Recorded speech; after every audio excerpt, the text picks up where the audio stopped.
मोहतरम नाज़रीन, अस्सलाम वालेकुम वरहमतुल्लाहि वबरकातुहू। अवाम टीवी खबरनामे में आपका खैर मक़दम। तफसील से खबरें नजर डालते हैं हेडलाइंस पर। मुसलमानों को बीआरएस, कांग्रेस और दूसरी सेकुलर पार्टियों ने वोट बैंक की तरह इस्तेमाल किया, मगर उनके लिए कुछ भी नहीं किया गया। जबकि बीजेपी ने कोई दावा न करते हुए मुसलमानों के लिए बहुत कुछ किया है, जिसका रिकॉर्ड मौजूद है। MP अरविंद का बयान। मुसलमान क्यों याद आए? क्या बीजेपी ने अपना एजेंडा भुला दिया और बैक फुट पर आ गई? अवाम टीवी के सवाल पर MP अरविंद ने कहा कि मुसलमान वोट दे या ना दे या फिर किसी को भी वोट दे, जीत सिर्फ बीजेपी की ही होगी। बुजुर्ग अफराद को इलेक्शन कमीशन रायदही के मौके पर खुसूसी सहूलतें फराहम करेगा। बुजुर्गों को पोस्टल बैलेट की सहूलत फराहम की जाएगी। इलेक्शन ऑफिसर व जिला कलेक्टर का बयान। उन्होंने EVM मशीन का किया मुशाहिदा। शादी मुबारक के चेक्स कैश न होने का मामला। उबैद बिन हमदान ने मारो से मुतादिद सवाल किए। इस्तेफादा कुरिंदगान जिनके चेक्स रुक गए हैं वो तशवीश शिकार ना हो, दूसरे चेक्स जारी होंगे। इमरान शहजाद का बयान। बढ़ते हैं खबरों की तफसील की जानिब। सीनियर सिटीजन डे के मौके पर इलेक्शन कमीशन ने बुजुर्ग अफराद को तहनीत दी। इस मौके पर ऐलान किया कि इंतहाई माजूर और ज़ईफ अफराद को पोस्टल बैलेट की सहूलत फराहम की जाएगी। इस मौके पर जिला इलेक्शन ऑफिसर राजीव गांधी हनुमंतु और दीगर ओहदेदारों ने EVM मशीन का मुशाहिदा किया। जिला कलेक्टर ऑफिस में आज मोहम्मद अफराद का खुसूसी दिन वर्ल्ड सीनियर सिटीजन डे का एहतमाम किया गया। इलेक्शन कमीशन ऑफ इंडिया की हिदायत पर जिला कलेक्टर, जो जिला इलेक्शन ऑफिसर भी है, उन्होंने इस प्रोग्राम में शिरकत की। इस मौके पर उन्होंने अपने खिताब में कहा कि वोट हर हिंदुस्तानी का बुनियादी हक है और हर बालिग हिंदुस्तानी शहरी की जिम्मेदारी है वो अपने वोटों को इस्तेमाल करे और इस मामले में किसी किस्म की लापरवाही का मुजाहिरा न करे और इस बात की कोशिश करे कि अपने अतराफ के तमाम ही लोग वोट डालें, उनको वोट डालने की तरकीब दें, बिलखसूस खवातीन और ज़ईफ व माजूर अफराद की मदद करें। उन्होंने कहा कि ऐसे माजूर अफराद या बुजुर्ग अफराद जो पोलिंग बूथ तक नहीं आ सकते, उनको पोस्टल बैलेट फराहम करने की भी मंसूबाबंदी की जा रही है। इस मौके पर जिला कलेक्टर EVM मशीन का भी जायजा लिया और तफसीलात से आवाम को आगाह किया। इस प्रोग्राम में एडिशनल कलेक्टर चित्रा मिश्रा और P यादव रेड्डी के अलावा कमिश्नर बल्दिया M Makran, chief nodal officer Simhachalam के अलावा दीगर ओहदेदार मौजूद थे। మన జిల్లాలో చాలా మంది రిటైర్డ్ ఎంప్లాయీస్, అదే విధంగా బిజినెస్ పర్సన్స్, చాలా మంది NGOs, డిఫరెంట్ ఆర్గనైజేషన్స్ లో కూడా చాలా యాక్టివ్ గా ఉన్నారు సీనియర్ సిటిజన్స్ అందరూ. సో మనకి ఇప్పుడు ఎలక్షన్స్ రాబోతున్నాయి. సో రాబోతున్నాయి. సో ఇప్పుడు ఎలక్షన్ కమిషన్ ఆఫ్ ఇండియా ఏమంటే స్వీప్ యాక్టివిటీస్ లో భాగంగా మనకి ప్రతి వర్గానికి కూడా ఖచ్చితంగా మనము ఎలక్షన్స్ లో ఏం చేస్తున్నాము, వాళ్ళకి ఏం ఫెసిలిటీస్ ఉన్నాయి, అదేవిధంగా ఎటువంటి డౌట్స్ ఉన్నాయి, ఫీడ్బ్యాక్ తీసుకోవడము. సో ఎటువంటి అనుమానాలు కూడా లేకుండా సో ఎలక్షన్ ప్రాసెస్ అనేది ట్రాన్స్పరెంట్ గా ఫెయిర్ మేనర్ గా జరిగే విధంగా కూడా అందరి సహకారం తీసుకోవడము, అవేర్నెస్ క్రియేట్ చేయాలనే భాగంగా మనము ఈ స్వీప్ యాక్టివిటీస్ అనేది కండక్ట్ చేస్తున్నాము. అందులో భాగంగా ఈ రోజు సీనియర్ సిటిజన్స్ కూడా ఈ ఆర్గనైజ్ చేసిన DWO గారికి, DCO గారికి, విచ్చేసిన ACRB గారికి, municipal commissioner Nizamabad AC revenue గారికి కూడా నమస్కారాలు। MPD अरविंद ने मुस्लिम इलाके में प्रेस कॉन्फ्रेंस का इनेकाद अमल में लाया। उन्होंने कहा कि BRS और कांग्रेस मुसलमानों को महज वोट बैंक समझती है। उन्होंने सवाल किया कि मुसलमानों को अब तक इन पार्टियों ने इज्जत के साथ किया दिया है, जबकि बीजेपी ने मुसलमानों के लिए जो किया है उसका मुस्तनद रिकॉर्ड मौजूद है। निजामाबाद MP D अरविंद ने क्लासिक फंक्शन हॉल किला रोड पर मुनक्किदा प्रेस कॉन्फ्रेंस से खिताब करते हुए दो टोक अंदाज में कहा कि कांग्रेस और BRS के लिए मुसलमान सिर्फ एक वोट बैंक है, जिनका काम सिर्फ वोट देना और अपने तमाम हुकूक को भूल जाना है। ये पार्टियां मुसलमानों से बुलंदमांग वादे तो करती है, लेकिन मुसलमानों को दिया कुछ नहीं जाता। आप लोगों को आज तक 75 सालों में मुसलमान ये देश में सो कॉल्ड सेक्युलर पार्टी जो रहते हैं, कांग्रेस को, BRS को, ऐसे पार्टीज को आप लोग ऐसा दिखे आ सकते तो बस आपका इंट्रोडक्शन यही है टीआरएस के लिए, कांग्रेस के लिए। इससे ज्यादा कुछ नहीं है। आप एक ही पार्टी आपको हिंदुस्तानी के जैसा देखा, इंडियंस के जैसा देखा, वो है भारतीय जनता। और जो भी मैं आज बोलता हूँ मीडिया और आपके द्वारा पूरे मुसलमान भाइयों को, बहनों को आप वेरीफाई कर लीजिए। एमपी अरविंद ने दावा किया कि मुसलमानों के 60% वोट वाले हलकों से भी यूपी में बीजेपी ने कामयाबी हासिल की है, जिसका मतलब साफ है कि मुसलमान अब बीजेपी को वोट दे रहे हैं।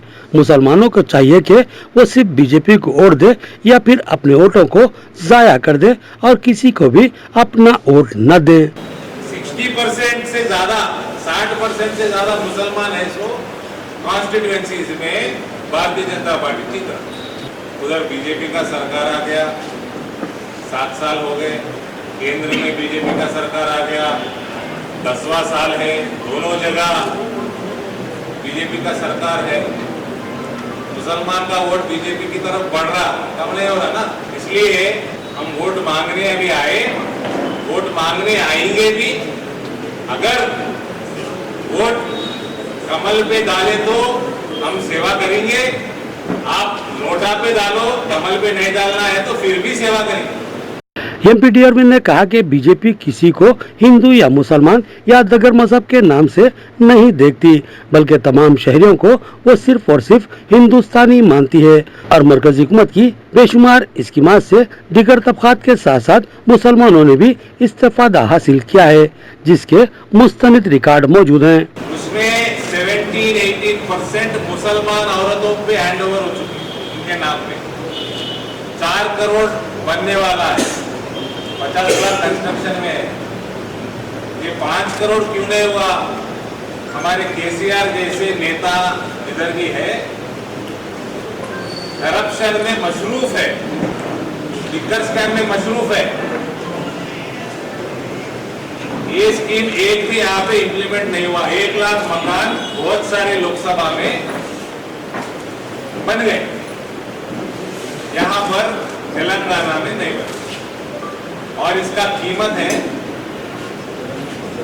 मोदी जी दे रहे सो लगभग 2 लाख रुपए।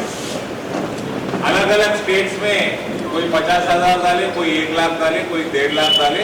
अपने स्टेट्स में अपने जनता को जिस तरह चाहिए उस तरह मकान बना के दे दिए। आंध्र प्रदेश में तकरीबन 8 लाख मकान बन चुके। ममता बनर्जी बना ली। तमिलनाडु में स्टालिन, उससे पहले एआईडीएम की सरकार बना लिए, और ऐसा 5 लाख के ऊपर बना लिए, और अभी भी बन रहे। थोड़े स्टेट्स में नहीं बने, केसीआर नहीं बनाया। थोड़े स्टेट्स में, नॉन बीजेपी स्टेट्स में थोड़ा धीरे बनाए, इसलिए 5 करोड़ नहीं हुए, लगभग 4 करोड़ तक हुए। आपको सरासर 2 लाख रुपयों का नुकसान। और 69%, वो तो 70% लगभग 70% औरतों के नाम पे रजिस्ट्रेशन हो रहा है। आपको हेल्थ रिलेटेड बड़े इश्यूज आके बड़े बड़े अस्पतालों में कोई जाकर इंश्योरेंस मिला क्या, हेल्थ इंश्योरेंस मिला क्या, आरोग्यश्री मिला क्या? एक जमाने में राजशेखर रेड्डी जी सीएम है, जब आरोग्यश्री मिलता था 2 लाख रुपए तक मिलता, किसी को मिला क्या? किसी को आयुष्मान भारत 5 लाख रुपए मोदी सरकार का स्कीम जो है वो मिला क्या? मिले तो बोलिए। आज मैं आपके पास आया, 4 दिन रुक के मैं कौन के पास भी जाता हूँ। बड़ा जलसा नहीं लगा है, छोटे मोटे जलसे में भी आ जाता हूँ और बात लेकर जाता हूँ। किसी को आए तो अच्छी बात है, बताइए। आपके जहन में किसी के पास है क्या? किसी को आया आयुष्मान भारत 5 लाख रुपए?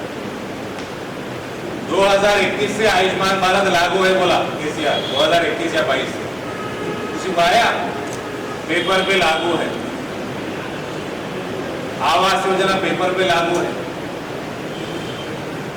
बड़े बड़े बातें कहते, बाप बेटे बड़े बड़े बातें कहते। आप टोपी पहनाओ, पहन लेते। आप मस्जिद में लेके जाओ, आ जाते। पर आपके पास स्कीम लेके आए क्या? ये दो मिलके 7 लाख है भाई। और ये आयुष्मान भारत जो हर साल 5 लाख, कोई टीबी से लॉन्ग ड्यूरेशन उसका ट्रीटमेंट चल रहा है, डायलिसिस का लॉन्ग ड्यूरेशन ट्रीटमेंट चल रहा है, वो हर साल ले सकता 5 लाख। अभी तक 7-8 साल हो गए। अगर सही भी बीमारी है, कोई लंबी बीमारी है, तो 20 लाख, 25 लाख, 15 लाख भी का उपयुक्त हो सकता था उसको। आयुष्मान भारत में भी देश में हिंदू, मुसलमान, क्रिश्चियन, अलग अलग मजहब जो है उनका परसेंटेज एवरेज करें तो आयुष्मान भारत में भी सबसे ज्यादा फायदेमंद ये स्कीम मुसलमानों को है। ये एविडेंस है। 15% अगर सोचे अपन मुस्लिम पॉपुलेशन इंडिया में, 15% से ज्यादा आवास योजना के बेनिफिशियरी है, आयुष्मान भारत में बेनिफिशियरी है दूसरे स्टेट। एमपी अरविंद ने कहा कि बीआरएस ने सिर्फ मुसलमानों को झांसा देकर वोट हासिल किए हैं। उन्होंने सवाल किया कि क्या कोई बता सकता है कि तेलंगाना में कितने मुसलमानों को डबल बेडरूम मकान हासिल हुए हैं। इसी तरह क्या कोई बता सकता है कि अब तक कितने बेरोजगार मुस्लिम तालीम याफ्ता नौजवानों को सरकारी मुलाजिमत हासिल हुई है, या फिर कोई इज्जत के साथ जिंदगी गुजारने के लिए खर्चाजात फराहम किए गए हैं। मुसलमानों को चाहिए कि वो इसका जवाब बीआरएस के कायदीन से पूछें। साथ ही एमपी अरविंद ने ये भी सवाल उठाया कि दलित बंधु स्कीम का 2 साल कबल ऐलान हुआ और अब तक सिर्फ 1% दलितों को ही इस स्कीम का फायदा हासिल हुआ है, मगर दलितों के लिए 10 लाख रुपए का ऐलान, जबकि इनकी आबादी 15% है। इसके साथ ही मुस्लिम तबका जो कि रियासत में 14% का तनासुब रखता है, उसको महज 1 लाख रुपए का खर्च दिया जा रहा है। ऐसा क्यों हो रहा है? दलितों और मुसलमानों में 9 लाख रुपए का फर्क आखिर क्यों? अब मुसलमानों को ये समझने की जरूरत है कि इनकी बीआरएस की नजरों में क्या अहमियत है। और सबसे बड़ी, मैं क्यों इधर आने का मैं डिसाइड किया, थोड़ा पोस्टपोन हुआ अपना प्रेस मीट। दलित बंधु कितना दे रहा? तो नहीं दे रहा, पेपर पे है। 1% भी नहीं दिया अभी तक। और अनाउंस कब करा? हुजूराबाद इलेक्शन के टाइम में अनाउंस करा, लगभग 2 साल होने वाले। अभी तक 0.5% लोगों को भी नहीं मिला, 0.5%। अब पेपर में ही देना है तेरे को। मुस्लिम बंधु कितना दे रहा? पेपर में दे रहे 10 लाख दे रहा था। एक 0 भूल गया क्या? आपका परसेंटेज कितना है पॉपुलेशन? 14%। दलित का कितना है? लगभग 14-15% है। अरे 1-8% जरूर हो सकता, 14 to 16 होगा बस। आपको 1 लाख क्यों? कोई समझाइए मेरे को, मैं ना समझ। मेरे को हिंदी नहीं आता, मेरे को अंग्रेजी नहीं आता, मेरे को तेलुगु भी नहीं आता, कोई समझाइए। आपको 1 लाख क्यों? दलित को 10 लाख क्यों? मैं ये सही है, वो सही है, या ये गलत है, वो गलत है, कुछ नहीं बोल रहा। मैं एक क्वेश्चन पूछूं, अगर ये सेक्युलर पार्टी है तो 10 लाख और 1 लाख 9 लाख कहाँ गए? सेक्युलरिज्म में गए? कहाँ गए? आप इकोनॉमिकली आगे हैं क्या? असली आप पैसे ज्यादा है क्या मुसलमान के पास? एवरेज इनकम दलित से ज्यादा है क्या आप लोगों का? इसलिए बोलते हैं हम आएंगे, आपकी कौम में आएंगे। आप हमारे लिए ये नहीं है, हमारे लिए आप भारत में रहने वाले, आप हिंदुस्तानी हैं। एमपी अरविंद ने कहा कि मुसलमान अपने वोटों को धोखा देने वाली पार्टियों को देने के बजाय नोटा पर अपना वोट जाया करें या फिर बीजेपी के हक में वोट इस्तेमाल करें।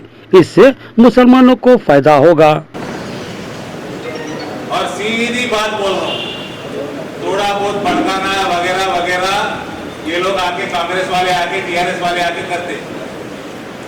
अगर बीजेपी को वोट नहीं डालना है किसी को, जाके नोटा पे डाल।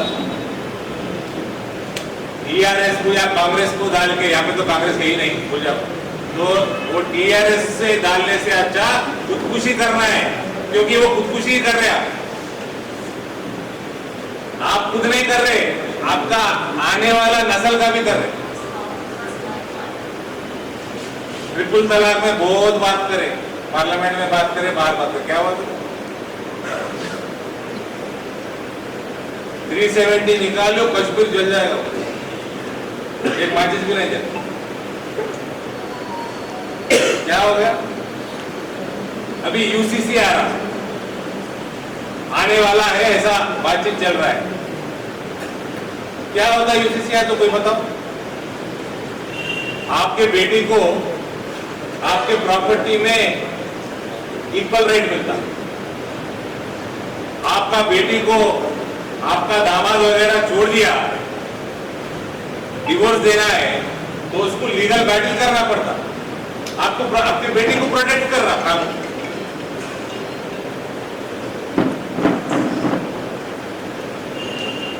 अगर डिवोर्स भी हो गया तो एक्स वाइफ को और बच्चों का देखभाल करना पड़ता।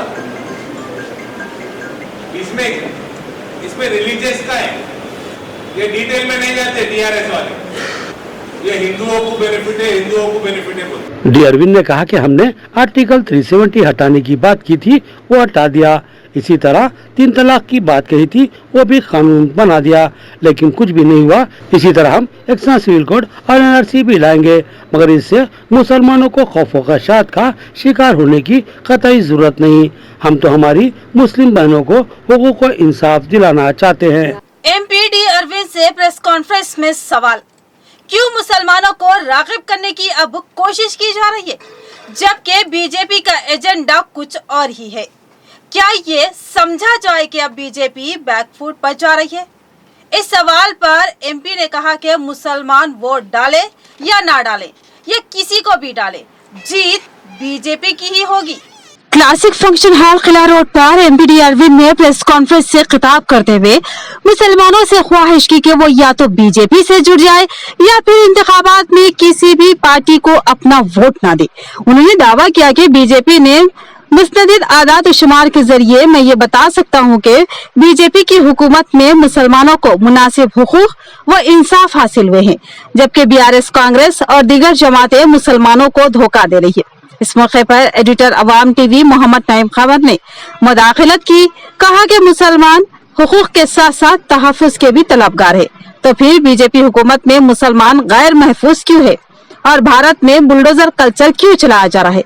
जिस पर एमपी डी अरविंद ने कहा कि हर तबके में 10% तक शरारत पसंद लोग होते हैं जो नुक्से अमन का खदशा बन जाते हैं।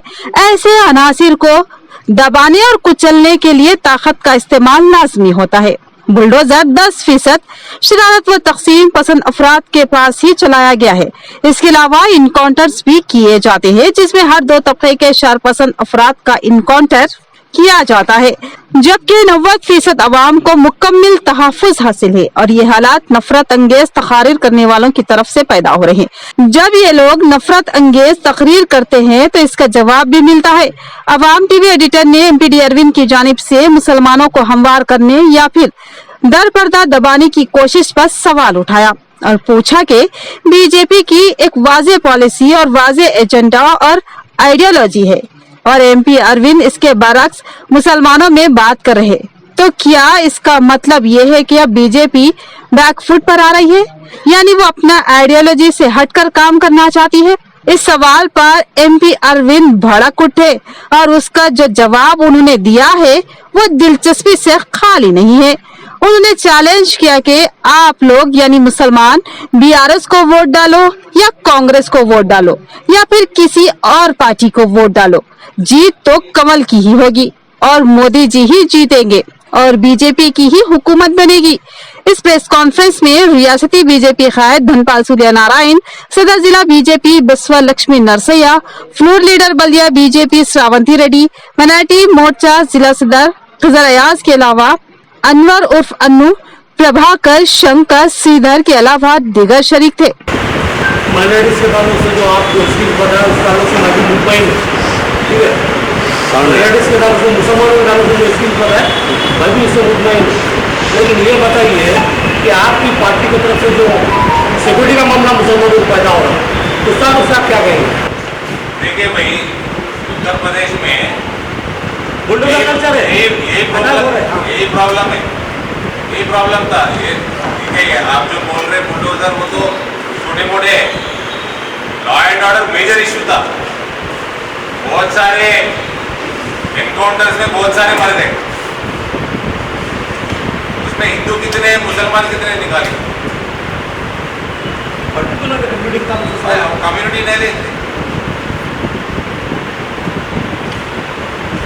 कोई एंटी सोशल एलिमेंट है उसका तो हम भी सपोर्ट है, तो उसके ऊपर कार्रवाई तगड़ी होगी। कोई भड़का है तो भड़को मत, भाई नंबर्स के साथ आया, आपके पास डेटा के साथ आया। बुलडोजर में पेट्रोल फ्री नहीं आता कि रोज चलाओ।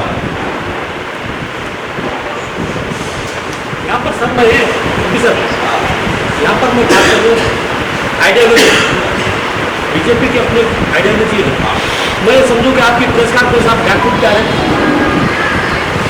भाई साहब, आप मोटा पे डालो नहीं जीतूंगा, आप गाड़ी पे कार पे डालो नहीं जीतूंगा, आप हाथ पे डालो जीतेगा तो कमल ही। हम आपके बेनिफिट के लिए आए थे, आएगा तो मोदी, पर हम एरोगेंट से बात नहीं कर रहे, हम सेवा करके आपके पास आए। इसलिए मैं बोला अगर जितना भी डेटा मैं बोल रहा हूँ इसमें गलत है तो बताओ। पत्थरबाजी नहीं हुआ तो बुलडोजर भी नहीं चला।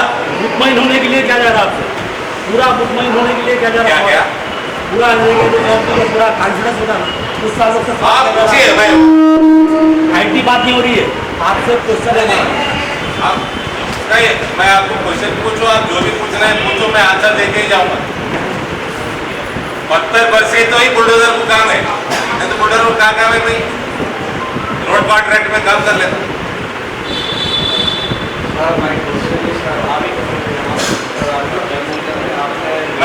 मैं जो बोला वो 90% मुसलमानों के लिए जो ये एक्सट्रीमिज्म पत्थरबाजी 90% से ज्यादा नहीं जाते होते। मैं जितने भी बोला उनको काम को आता। आप जो बोले वो एक्सट्रीम है, मुसलमान भी रहते हिंदू में भी रहते, इसलिए मैं बोल रहा हूँ एनकाउंटर में जितने मरे उसमें कौन हिंदू है कौन कितने मुसलमान है देख लीजिए, बहुत कम मुसलमान थे। शादी मुबारक के चेक कैश न होने से इस्तेफादा कुनिंदगान तशवीश का शिकार। उबैद बिन हमदान ने सवाल किया कि लम्हे आखिर में चेक्स तकसीम करने की वजह क्या है, क्यों बर वक्त चेकों की तकसीम अमल में नहीं लाई गई। उन्होंने फिलफौर इस मसले की एक्सवी का मुतालबा किया। कांग्रेस अखिलती कायदीन ने आज रियासती जनरल सेक्रेटरी उबैद बिन हमदान की क़ियादत में नॉर्थ तहसीलदार से नुमाइंदगी करते हुए महकमा जाती कारकर्दगी पर सवाल उठाए। उन्होंने बताया कि 16 अगस्त को लिमरा गार्डन फंक्शन हॉल में एमएलए अर्बन बीगला गणेश गुप्ता ने शादी मुबारक के चेकों की तकसीम अमल में लाई, लेकिन जब इस्तेफादा कुनिंदगान ने बैंक से इस चेक को रुजू किया तो बताया कि इस चेक की तारीख गुजर चुकी है, ताखिर से पहुंचने वाला यह चेक अब कैश नहीं हो सकता। उबैद बिन हमदान ने कहा कि बेशुमार इस्तेफादा कुनिंदगान के साथ ऐसी ही सूरत हाल पेश आई है। उन्होंने बताया कि ये चेक्स 19/5/23 को जो जारी किए गए थे और 19/8/23 तक ही उनको कैश करवाया जा सकता था, मगर ताखिर से पहुंचने पर बताया गया कि ये चेक्स अब कैश नहीं हो पाएंगे क्योंकि उसके मुकर्ररा 3 माह की मुद्दत गुजर चुकी है।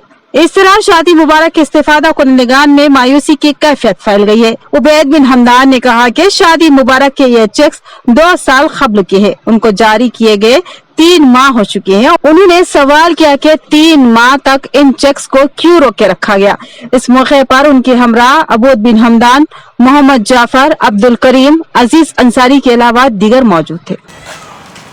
शादी मुबारक के चेक्स 1.5 साल पहले निज़ामाबाद अर्बन में जो बेनिफिशियरीज अप्लाई करे थे 16 तारीख को लिमरा गार्डन बोधन रोड पे तकसीम किया गया था। 130 चेका बांटे गए और वो चेक्स एक्सपायर्ड हो गए, चेक्स की वैलिडिटी ख़त्म हो गई। इसके ज़िम्मेदार कौन है? हुकूमत तेलंगाना बड़ी बड़ी बातें करती है कि हम मुसलमानों के हमदर्द है, हम मुसलमानों के अक़लियतों के दोस्त है। केसीआर साहब, आपकी हुकूमत में देखिए मुसलमानों के साथ नाइंसाफ़ी हो रही है। 19 तारीख 5वां महीना चेक की डेट है और यहाँ से 3 महीने के बाद ये चेक एक्सपायर हो जाता। ये चेक्स बांटे गए। हम सवाल करते हैं कांग्रेस पार्टी की जानिब से कि मुसलमानों के साथ ये हरकत बिल्कुल बर्दाश्त नहीं की जा सकती, क्योंकि जो लोग कर्जा लेके और गरीब बच्चियों की शादी करे, ऐसे लोगों के साथ आप ऐसा बर्ताव कर रहे हैं। एमएलए साहब, आपके पास क्यों वक्त नहीं था? 3 महीने से आप क्या कर रहे थे? हम सवाल कर रहे हैं आपसे। शादी मुबारक चेक्स कैश न होने और तारीख गुजर जाने की शिकायत। इमरान शहजाद सदर सीटी अखिलती सेल बीआरएस ने कहा कि इस्तीफादा कुनिंदगान को तशवीश का शिकार होने की कतई जरूरत नहीं, वो फौरी एमआरओ से रुजू होकर नया चेक हासिल कर सकते हैं। सदर सिटी अखिलती सेल इमरान शहजाद ने इन इत्तलात पर शादी मुबारक के चेक बैंकों में कैश नहीं हो रहे और अवाम शदीद तशवीश का शिकार है। इस पर उन्होंने कहा कि तशवीश की कोई बात नहीं है, जिनके चेक्स कैश नहीं हो पाए हैं वो फौरी एमआरओ ऑफिस से रुजू हो जाए। इमरान शहजाद ने बताया कि 16 अगस्त को लिम्रा गार्डन फंक्शन हॉल में अर्बन एमएलए बिगला गलेश गुप्ता ने अपने हाथों से 300 के करीब शादी मुबारक के चेकों की तकसीम अमल में लाई थी। इस मौके पर इस्तीफादा कुनिंदगान से दरख्वास्त की गई थी अंदरून 2 यौम अपने चेक्स बैंकों में दाखिल कर दे, क्योंकि वक्त की कमी है, लिहाजा ताखीर होने पर चेक्स कैश नहीं हो पाएंगे। क्योंकि शदीद मसरूफियात की वजह से चेकों की तकसीम में ताखीर हुई थी, लिहाजा कई इस्तीफादा कुनिंदगान ने बैंक से रुजू होकर अपने चेक्स कैश करवा लिए थे, लेकिन बाज इस्तीफादा कुनिंदगान ताखीर से पहुंचे और उनके चेक्स रुक गए हैं। लेकिन उनको किसी किस्म की तशवीश का शिकार होने या परेशान होने की कतई जरूरत नहीं है, लिहाजा ये इस्तीफादा कुनिंदगान अपने चेक्स लेकर फौरी एमआरओ ऑफिस पहुंचे। वहां एमआरओ आपके लिए फौरी दूसरा चेक जारी कर देंगे और अगर ना भी करे तो नई डेट के दस्तखत करते हुए चेक्स आपके हवाले करेंगे और आपको शादी मुबारक स्कीम की रकम हर हाल में हासिल होगी। और बताया कि किसी भी इस्तीफादा कुनिंदगान का कोई नुकसान नहीं होगा। 3-4 दिन पहले लिम्रा गार्डन फंक्शन हॉल में शादी मुबारक के 300 से ज़ायद चेक जो है अर्बन एमएलए जनाब बिगला गणेश गुप्ता साहब के हाथों तकसीम किए गए थे और उस प्रोग्राम में ये भी कहा गया था कि डेट जो है 3 दिन की है, आप जो है फौरी बैंक में जाके अपने बैंक में जाके उसको जो है दाखिल कर दें। कुछ लोग कुछ वजह से जो है बैंक तक नहीं पहुंच सके या तातील की वजह से नहीं पहुंच सके, तो घबराने की बात नहीं है। वो चेक जिसके भी जो है चेक एक्सपायर हुए या चेक जो है बैंक में नहीं गए, वो लोगों से गुजारिश है कि एमआरओ ऑफिस जाके नया चेक ले ले या उसी चेक के ऊपर डेट चेंज करके एमआरओ की सिग्नेचर भी ले सकते हैं। इसमें कोई दिक्कत या घबराने की बात नहीं है। तेलंगाना जमीयतुल हुफ्फाज वेलफेयर सोसाइटी की जानिब से मुस्तहिक खानदान में हर माह की तरह इस माह भी राशन पैकेजेस की तकसीम। हाफिज वाजिद नवाज और मौलाना समीउल्लाह ने बताया कि ये एक खामोश खिदमत है जो मुखय्यर हजरात के ताउन से महज अल्लाह की रजा के लिए की जा रही है। तेलंगाना जमीयतुल हुफ्फाज वेलफेयर सोसाइटी की जानिब से हर माह की तरह इस माह भी माहाना राशन पैकेजेस की तकसीम का एहतमाम किया गया। इस जिम्मे में मुनाकिदा प्रोग्राम में सदर जिला जमीयतुल उलमा मौलाना समीउल्लाह ने मेहमान खुसूसी की हैसियत से शिरकत की। बताया कि दीन के खिदमत गुजार ऐसे अफराद जो मुआशी मुश्किलात का शिकार है, उन अफराद खानदान की खामोश इमदाद के लिए हर माह एक मुकम्मल राशन पैकेज खामोशी के साथ उनके मकान पहुँचा दिया जाता है। उसकी ना तो कोई तस्वीर ली जाती है, ना ही इस्तीफादा कुनिंदगान की शनाख्त मंजर आम पर लाई जाती है। ये खामोश खिदमत है जिसके जरिए महज अल्लाह ताला की रजा व खुशनुदी हासिल करने की कोशिश की जा रही है और ताउन करने वाले मुखय्यर हजरात भी इस्तीफादा कुनिंदगान के नामों को मंजर आम पर लाने के कायल नहीं है। लिहाजा ये खिदमत गुज़िश्ता कई सालों से बखूबी जारी है और हर माह बिला नागा चावल, तेल, शक्कर, पत्ती, दालें और दीगर पकवान की अशिया बाकायदा सरबराह की जा रही है। इस मौके पर सदर सोसाइटी हाफिज वाजिद नवाज ने मेहमान का इस्तकबाल व इज़हार तशक्कुर किया। आज तेलंगाना जमीयतुल हुफ्फाज के दफ्तर पर माहाना राशन की तकसीम का प्रोग्राम अमल में आया। अल्हम्दुलिल्लाह अल्लाह का बेइंतहा करम और फजल है कि ये सिलसिला तकरीबन 5 साल होने आ रहे हैं। गुरबा में राशन की तकसीम ख़ास तौर पर ऐसे लोग जो दीनी खुद्दाम थे और वो इस दुनिया से चले गए, उनके मकान वाले और उनके घर वाले मुस्तहिक हैं और ज़रूरतमंद हैं। ऐसे लोगों को तलाश करके बड़े राजदाराना अंदाज में उन तक ये माहाना राशन तकसीम पहुँचाया जा रहा है। और अल्लाह का करम है, फ़ज़ल है कि इतना राशन दे दिया जाता है कि पूरे महीने उनका इज़्ज़त के साथ अपने घर में बैठकर गुजारा हो जाए। बहुत बड़ी ये खिदमत है, अल्लाह के फजल से, अल्लाह के इनाम से ये काम जारी है। बाजूरेड्डी गोवर्धन को दोबारा असेंबली हलके का उम्मीदवार नामजद करने पर रूरल हलके में जश्न का माहौल पैदा हो गया। आज मौजा दुबाक में बीआरएस कायदीन ने जश्न मनाते हुए मिठाइयां तकसीम की। रियासत तेलंगाना के सेकुलर हरकयाती सीएम केसीआर ने बाजूरेड्डी गोवर्धन को दोबारा रूरल हलके का उम्मीदवार नामजद किया है, जिसके ऐलान के साथ ही रूरल हलके में मसरत और जश्न का माहौल पैदा हो गया। आज दरपली मंडल मौजा दुबाक में बीआरएस कायदीन व कारकुनान की जानिब से जश्न मनाते हुए मिठाइयां तकसीम की गई। इस मौके पर मौजा दुबाक के सदर शेखर रेड्डी ने बताया कि बाजूरेड्डी गोवर्धन अपने 10 साल इख्तियार में बेशुमार तरक्याती व अवामी मसाइल के अलावा तमाम तबकात के मसाइल को हल किया है। उसकी मिसाल साबिक में नहीं मिलती। बाजूरेड्डी गोवर्धन आने वाले असेंबली इंतखाबात में फिर एक बार भारी अक्सरियत से कामयाब होंगे और वो हैट्रिक करेंगे। इस बार इंतखाबात में 50,000 से ज्यादा की अक्सरियत होगी। इस मौके पर एमपीटीसी गंगाधर, टीआरएस कायद गोवर्धन रेड्डी, लिंबाद्री, एन नरसయ్య, श्रीधर गौड़ के अलावा जी नरसయ్య व दीगर मौजूद थे। గారికి టికెట్ కేటాయించడం చాలా సంతోషం। ఎందువల్ల దుబాకలో సంబరాలు చేసుకుంటున్నాం। ముఖ్యంగా ఏంటంటే మూడోసారి కూడా హ్యాట్రిక్ సాధిస్తాడు మన ఎమ్మెల్యే గారు। ఖచ్చితంగా మేము భారీ మెజారిటీతో ఇంతకుముందు 25,000 మెజారిటీ ఉంటే ఖచ్చితంగా ఇప్పుడు 50,000 మెజారిటీతో గెలిపించుకొని తెలంగాణలో అత్యధిక మెజారిటీ గెలిచిన ఏకైక ఎమ్మెల్యే మన ఎమ్మెల్యే గారు అని చెప్పుకోవచ్చు।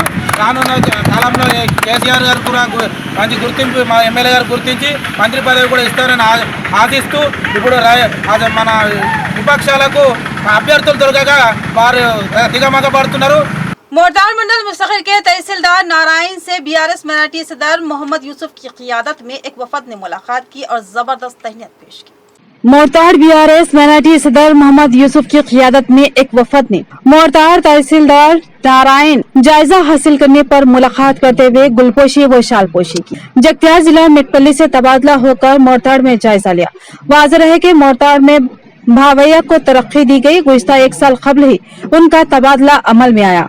तहसीलदार भावैया को आरडीओ की हैसियत से कामड़ी जिला तबादला किया गया। यहाँ पर डिप्टी तहसीलदार सुजात इंचार्ज तहसीलदार की हैसियत से काम कर रहे थे। मुस्तकिल तहसीलदार की हैसियत से नारायण ने जायजा हासिल कर लिया। उन्होंने अवाम से अपील की कि किसी को मसाइल दरपेश हो तो वो खुद तहसील ऑफिस से रुजू हो, दरमियान के अफराद के पास ना जाए, दरख्वास्त खुद दे। 100% मसाइल की यकसवी की जाएगी। इस मौके पर लेबर प्रेसिडेंट अरशद, बशीर, खदीर, इस्माइल, मंसूर, याफाई के अलावा दीगर मौजूद थे। इख्तिताम से खबरें नजर डालते हैं हेडलाइंस पर। मुसलमानों को बीआरएस, कांग्रेस और दूसरी सेकुलर पार्टियों ने वोट बैंक की तरह इस्तेमाल किया, मगर उनके लिए कुछ भी नहीं किया गया। जबकि बीजेपी ने कोई दावा न करते हुए मुसलमानों के लिए बहुत कुछ किया है, जिसका रिकॉर्ड मौजूद है। एमपी अरविंद का बयान। मुसलमान क्यों याद आए? क्या बीजेपी ने अपना एजेंडा भुला दिया और बैक फुट पर आ गई? अवाम टीवी के सवाल पर एमपी अरविंद ने कहा कि मुसलमान वोट दे या ना दे या फिर किसी को भी वोट दे, जीत सिर्फ बीजेपी की ही होगी। बुजुर्ग अफराद को इलेक्शन कमीशन रायदही के मौके पर खुसूसी सहूलतें फ्राहम करेगा। बुजुर्गों को पोस्टल बैलेट की सहूलत फ्राहम की जाएगी। इलेक्शन ऑफिसर व जिला कलेक्टर का बयान। उन्होंने ईवीएम मशीन का किया मुशाहिदा। शादी मुबारक के चेक्स कैश न होने का मामला। उबैद बिन हमदान ने मारो से मुतादिद सवाल किए। इस्तेफादा कुरिंदगान जिनके चेक्स रुक गए हैं वो तशवीश शिकार ना हो, दूसरे चेक्स जारी हो गए। इमरान शहजाद का बयान।